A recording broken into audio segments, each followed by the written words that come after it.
Professor ইউনূসের সরকার আমার কথা ফুটা পয়সা গুরুত্ব দিত না। আমি ব্যক্তিগতভাবে একটা জিনিস চাইছিলাম প্রফেসর ইউনূসের সরকারের কাছে, যেটা আসলে আমার চাওয়াটা উচিত হয় না, এখন আমি বুঝি।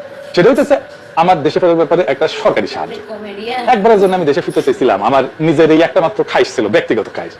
কি কি কি কি কি কি ও কুত্তার মতো খেউয়াস কেয়ার বেটা। হ্যাঁ, এখন বাংলাদেশে আসতে খুব মন চায় না?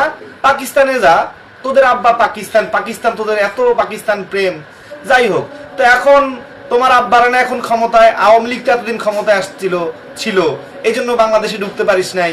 তো তোর আব্বারা তো এখন বাংলাদেশের ক্ষমতায় আছে, এখন ঢুকতে পারিস না কেন? হ্যাঁ, এটারে বলে আল্লাহর খেলা।